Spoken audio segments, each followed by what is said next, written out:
Broadcasting live from the Business RadioX studio in Chicago, Illinois, it's time for Chicago Business Radio.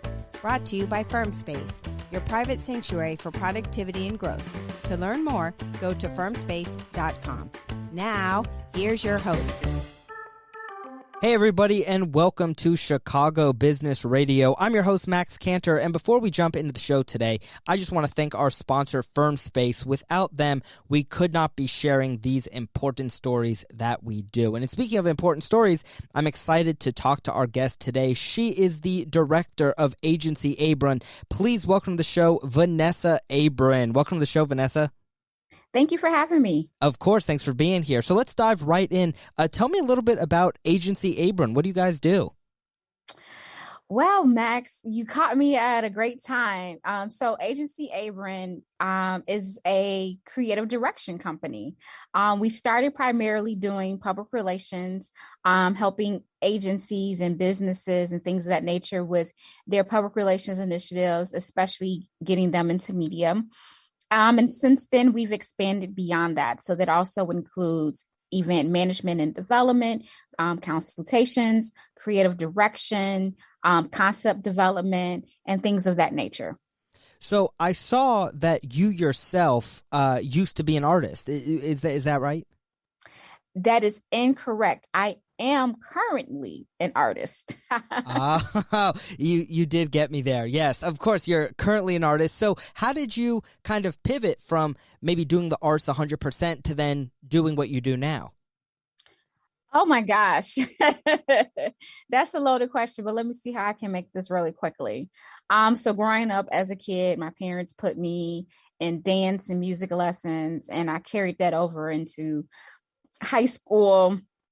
College, I wanted to focus more on the development of the music business, did work in music right after college, and right when I was in grad school, working with an agency called Shrewd Marketing and Promotions, where we did marketing for Def Jam, Interscope, Bad Boy, Virgin, to name a few.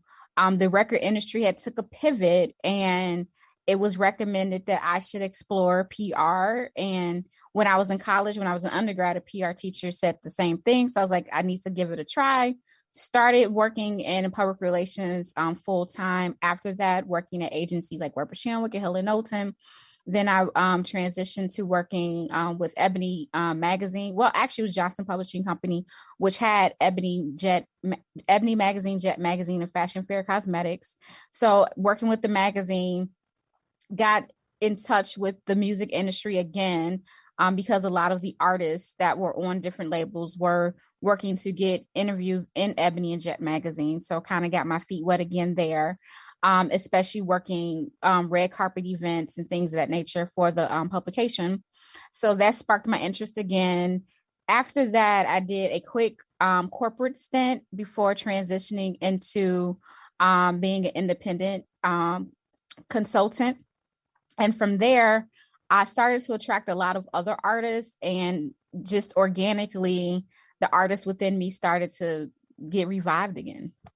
Wow. Vanessa, that's a crazy cool story. And I don't know if you have a Wikipedia page or not, but if you did, it would be huge. You've done so much in your career, and it's very cool to see how kind of each step in your career has led you to what you do now.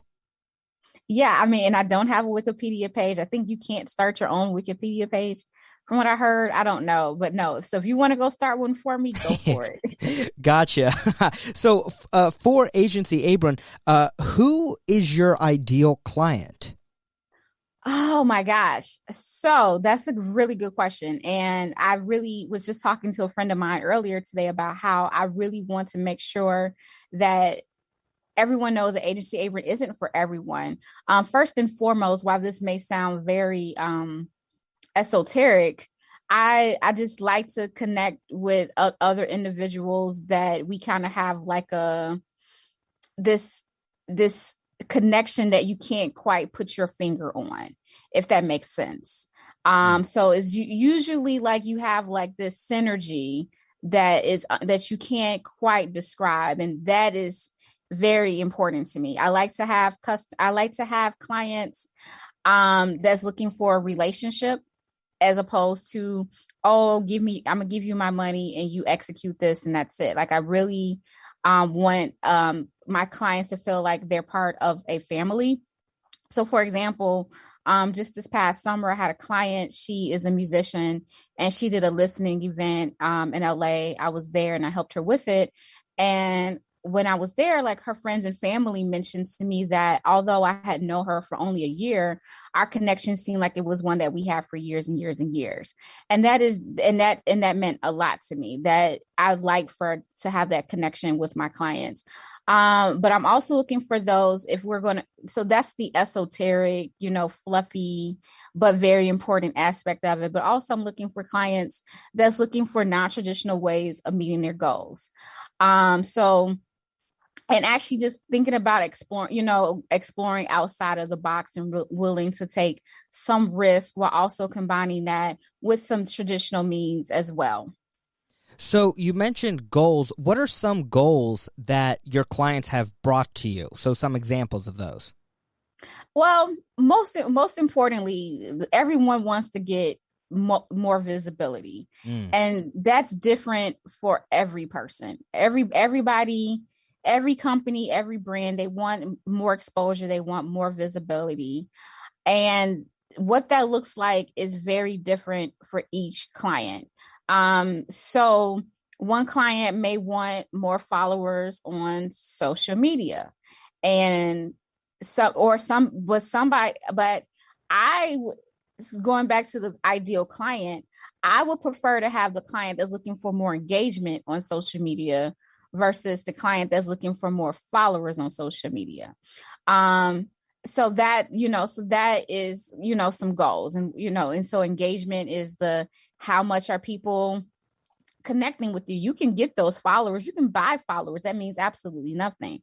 But if they're connecting with you and engaging with you and talking to you and commenting and sharing and supporting you as a result of being a part of your community, then that speaks volumes. And I would prefer to work with that type of client. And so that's a goal.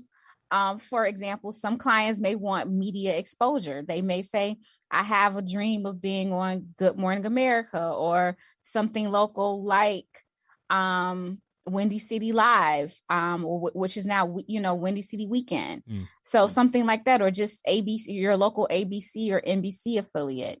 Some people may come to me and they just their goal is, I'm trying to create a video and I'm having a hard time coming up with what that looks like visually. So I will work with that client to visually lay out what the concept is of that video. I have another client where this weekend I have to give him feedback on his upcoming album. So it's different for every client. And I know that, especially in the arts, visibility, getting an audience, that's so important. So the people who are coming to you, do you get a range of people with levels of followers? So like, are you getting people with 10 followers on Instagram and people who have 1 million followers? Is it broad, or are you focusing more for people who are just starting out?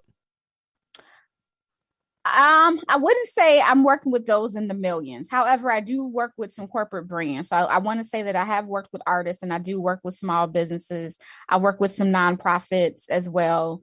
And I do work with other larger agencies on bigger corporate clients. So it varies, to be honest with you.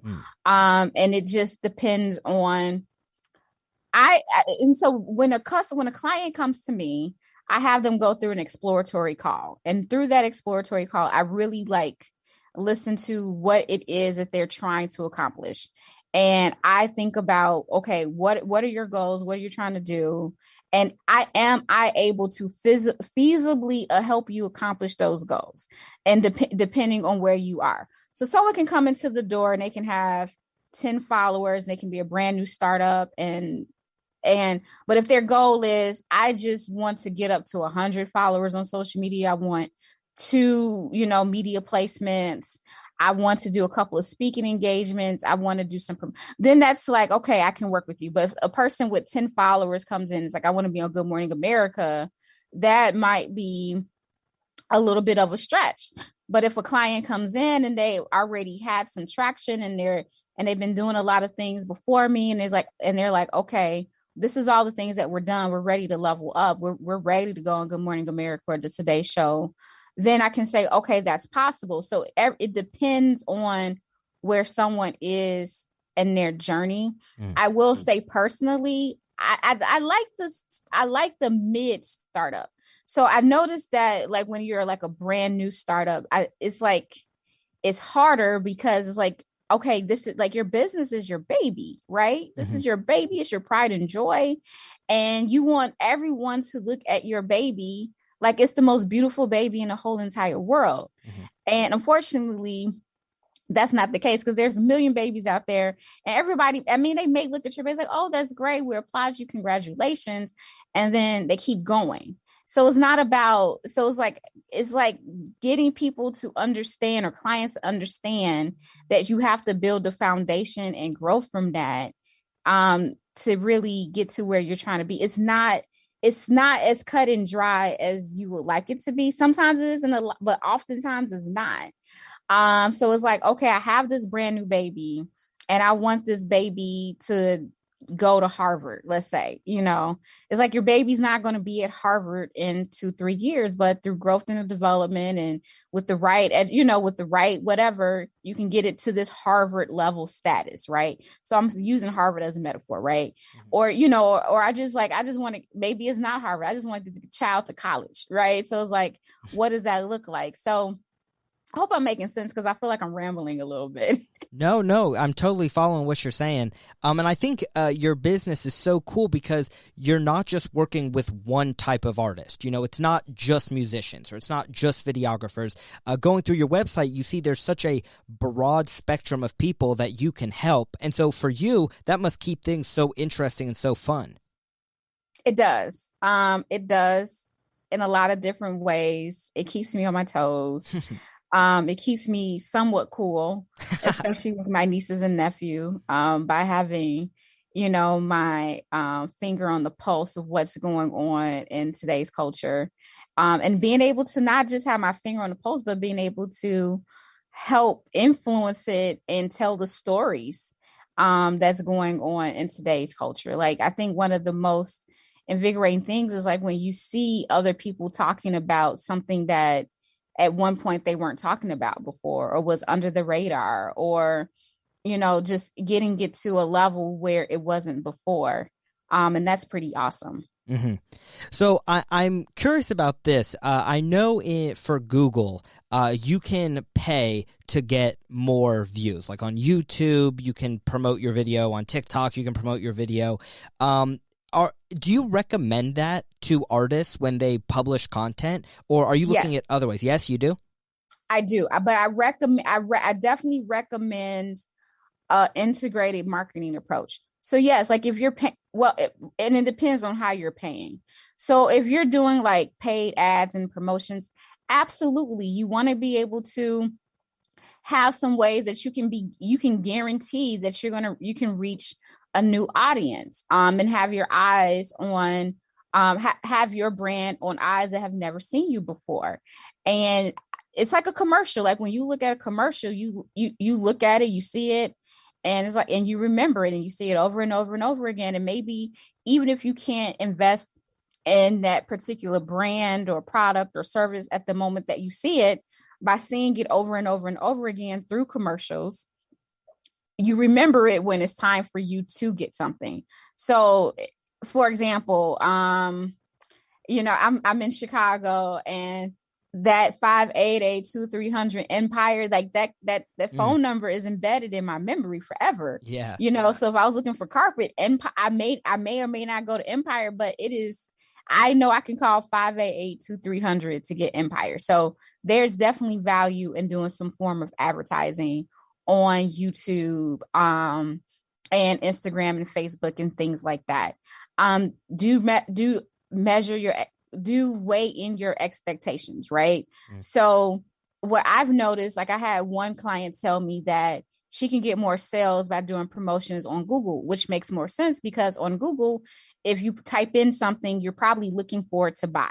when you do ads on like Facebook and Instagram and things like that, it's more of a visibility standpoint. So people may not instantly buy on Facebook or Instagram right away unless you're doing a whole lot of marketing, you know, you're putting a lot of dollars in that for them to see that.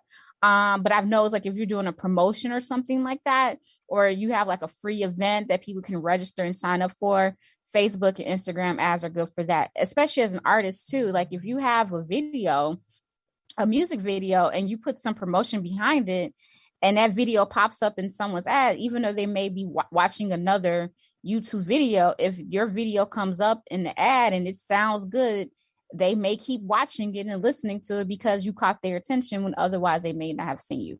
So yes, I do agree that paid promotions is important, and you tie that in. You should everyone should have a 360 approach. You should have some paid promotions. You should be doing some sales initiatives. You should be doing some public relations initiatives. Like you should be actively on social media.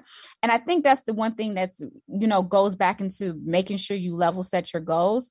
Because I think a lot of times when a company is a small business, or a fresh new small business, as I should say, they're trying to operate as if they're this, you know, like another company that has a huge investment and can invest in all of these different areas. And sometimes you can't do that with the limited budget and you're new. And so I'm very honest with my clients. Like I've turned clients away because I'm like, look, what you're trying to do and where you're trying to go, the money that you can invest in me, I think you would get more traction if you did some paid promotions. And then at some point you do grow past that, and you do some paid promotions, and you do some public relations initiatives, and you do some social media, and you do some sales things and things like that. So you have to grow and see what is important to you right now. Somebody may be like, I just need people to just know who I am.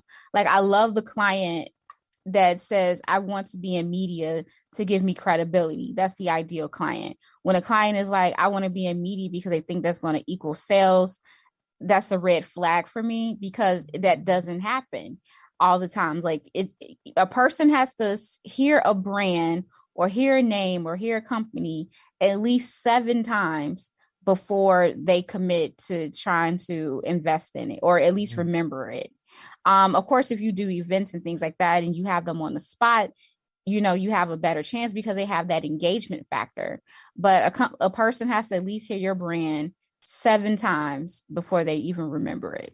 Wow. I did not know that. That's a very interesting statistic, but it makes sense. You know, when you hear it the first time, you're like, you know, whatever, I don't know what this is. But the more you hear it, the more ingrained it becomes. And then soon you recognize it. And I guess 7 times is the magic number. Right. So if you're doing a combination of paid advertising, public relations initiatives, you know, all sorts of marketing, then you're increasing the opportunity for that person to hear your name at least 7 times. Right. So from your agency, do you want to share your biggest success story with us? What is my biggest success story? Hold on, let me think. I know it's a big question. It's a loaded question. Okay, I don't have a big success story. What this is what I'm gonna give you. I'm gonna give you a memorable moment. You know, one of my most memorable moments. Nice. So, okay. I work with an agency called Burrell Communications from time to time, and they do some things with McDonald's. And through that, I've helped them with the some All-Star PR management that they were doing during All-Star weekend when the NBA All-Star was here in Chicago. So during that time, we did some things with Magic Johnson while he was in town. And I remember he just made jokes about how short I was, which is, you know, really funny because he's really, really tall and I'm really, really short. So to see the two of us next to each other is like very obvious. Mm-hmm. But like, I just like, there's pictures of him like pointing at me, you know, just, it was in good fun, but of him teasing me about how short I am. So that was super cool. And he was just like a really great guy. Like, I think the funny thing about it, what I will say is, working in the industry that I work in, I've had the opportunity to meet a lot of celebrities, and some are super cool and some are not super cool. And and one of the things that I noticed about Magic Johnson was that he was super cool, mega successful, has like this amazing career that he's developed both in NBA and beyond the NBA as an entrepreneur as well. And just very humble and down to earth. Like, talking to him is like talking to your uncle at a Thanksgiving dinner, right? And it was just amazing to me because it made an impression on me, because I'm like, if someone like Magic Johnson can be super cool and down to earth and very personable, there's no reason why anyone else should try to treat someone else like they're less than. Right. And so I kind of carried that with me as far as like always knowing your value, because people that are really remarkable value people regardless of where they are in their life. Right. Well, Vanessa, you have been a wonderful guest today. And for any artists who are listening right now, how can they learn more about Agency Abron or contact you for maybe scheduling a consultation? Well, I highly recommend going to my website, agencyabron.com. That's AGENCYABRON.com. And I really highly recommend that, because I want to make sure that you look at the website and make sure that it resonates with you. I really worked really hard to make sure that the website spoke to the ideal client. So if you're the ideal client and you go to that website and it speaks to you, please reach out. Some people go to the website and they don't get it, and that's what it's supposed to do as well. So if it speaks to you, please go to the contact form on the agencyabron.com website and set up a consultation with me. Or you can email me directly at newclient@agencyabron.com. Awesome. Well, Vanessa, thank you again so much for being our guest today on Chicago Business Radio. Thank you. And thank to all of you for listening, and we will see you next time. This episode of Chicago Business Radio has been brought to you by FirmSpace, your private sanctuary for productivity and growth. To learn more, go to firmspace.com.